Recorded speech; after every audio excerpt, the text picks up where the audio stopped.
ভগবানগোলা ২ নম্বর ব্লকের সভাপতি আব্দুর রউফ এবং নর্থ বেঙ্গল ট্রান্সপোর্টের ডাইরেক্টর চাঁদ মোহাম্মদের উদ্যোগে আজ ভগবানগোলা ২ নম্বর ব্লকে এক নির্বাচনী কর্মী সভা হয়।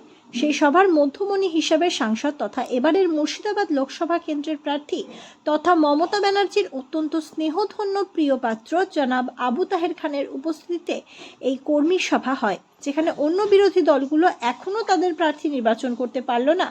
আর বিজেপির কথা বলছেন সে তো ঘর থেকেই বেরোতে পারছে না। কর্মী নেতৃত্বটাকে নিয়ে বিক্ষোভ মিছিল করছে, বলছে চোর গৌরীশঙ্কর দূর হটো, গ্যাস চোর গৌরীশঙ্কর দূর হটো, দালাল গৌরীশঙ্কর, মুর্শিদাবাদের লোকসভায় একটাও ভোট নেই। আর এদিকে তৃণমূল কংগ্রেসের সাংসদ আবু তাহের খান একটার পর একটা জনসংযোগ বাড়িয়ে যাচ্ছে, কর্মী সংযোগ বাড়িয়ে যাচ্ছে, যা দেখে বিরোধীদের চক্ষু চড়ক গাছ। সাংসদ আবু তাহের খান বলেন সিএ নিয়ে এটা বিজেপির একটা গিনিপিগ, যা দেখে বিভাজন রাজনীতির একটা সূত্রপাত করলো। কিছুদিন আগে রাম মন্দির নিয়ে করলো, এখন সিএ নিয়ে করছে। মানুষ কিন্তু তাদের মেনে নিচ্ছে না। ধর্ম নিয়ে রাজনীতির মানুষ কখন মেনে নিতে পারে না। তাই বাংলা নিজের মেয়েকেই চায়, আর মুর্শিদাবাদ তার নিজের ছেলেকেই চায়।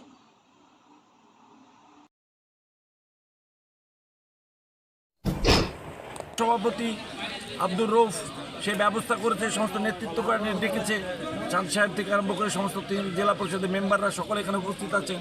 পঞ্চায়েত সমিতির সভানেত্রী, পঞ্চায়েত সমিতির দলনেতা, সহসভাপতি সকলে এখানে উপস্থিত আছে, প্রধানরা আছেন, পঞ্চায়েতের নেতৃত্বরা আছেন, অল অঞ্চল নেতৃত্ব, ব্লক নেতৃত্ব সকলে আছেন। তাদের উপস্থিতির মধ্য দিয়ে আজকের নির্বাচনী প্রস্তুতির একটা সভা ডেকেছিল। সেই সভায় বিস্তারিত আলোচনা হচ্ছে আগামী দিনে দলকে কীভাবে জেতানো যায়, প্রার্থীকে কীভাবে জেতানো যায়, কীভাবে আমাদের প্রচার হবে, সে প্রচারে আমাদের বক্তব্য কী থাকবে, এইগুলো নিয়েই আলোচনা। স্বজনকে নির্বাচনের চোখেই দেখি। শীত গ্রীষ্ম বর্ষা মামাটি মানুষের প্রত্যেকটা কর্মী ভরসা। তো আমরা তো সবসময় মানুষের কাছে থাকি, মানুষের উন্নয়নে থাকি, ভালোই থাকি, মন্দই থাকি, সব কাজে থাকি, লেগে থাকি প্রত্যেকটা কাজে। তৃণমূল কংগ্রেসের কর্মীরা সবসময় লেগে থাকে। তাই ভোট আসলে নতুন করে কিছু বলার থাকে না। আমরা তো ভোট ময়দানে আবার নেমেই পড়েছি। অন্য দলকে ভোট আসলেই দেখতে পাবেন, ভোট পেরিয়ে গেলে আবার তারা উধাও। সুতরাং আমরা 12 মাস আছি, থাকবো, সে হার হোক আর জিত। রাজনৈতিক গিমিক দেওয়ার চেষ্টা করছে। দুর্ভাগ্য আমাদের, আবার নতুন করে ধর্মীয় সুরসুরি দিয়ে নির্বাচনী বৈতরণী পার করার একটা নতুন পদ্ধতি অবলম্বন করেছে। একসময় রাম মন্দির, কোনো সময় সিএ, তাদের উন্নয়নের বলার কিছু নাই। দেশকে বিকিয়ে দিয়েছে। দেশের বেকার সমস্যা যে তিমিরে ছিল সে তিমিরেই আছে। মুদ্রাস্ফীতি দারুণ হারে বেড়ে গেছে। জিনিসের দাম, দ্রব্যমূল্য সাংঘাতিকভাবে বৃদ্ধি পেয়েছে। সে ব্যাপারে কিছু কথা নেই। শুধু ধর্মীয় মেরুকরণ দিয়ে তারা নতুন করে নির্বাচনী বৈতরণী হওয়ার চেষ্টা করছে। এই গিমিক বাংলার মানুষ বরদাস্ত করবে না। বাংলায় এ জিনিস চলবে না।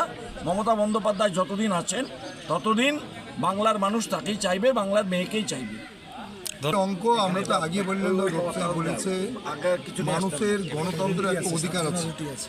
আমরা মনে করছি 2019 সালে যে ভোট হয়েছে তার চাইতেও আমরা সবাই জানি যে আমাদের নির্বাচন ঘোষণা হয়নি, কিন্তু আমাদের প্রার্থী ঘোষণা হয়ে গেছে 42টা। সেক্ষেত্রে আমাদের এই সংসদের আবু তাহের খান প্রথমবার ছিল, দ্বিতীয়বার জন্য হয়েছে ভগবানগোলা 2 নম্বর মানুষ। আমরা 2 নম্বরের মানুষ সমস্ত ঐক্যবদ্ধভাবে সমস্ত নেতৃবর্গকে নিয়ে, অঞ্চল সভাপতি, প্রধান, জেলা পরিষদ, সমস্ত সামগ্রিক যারা বুথের কর্মী সবাইকে নিয়ে রব সাহেব যেভাবে সবাইকে নিয়ে চলছে আমরা তার সঙ্গে আছি।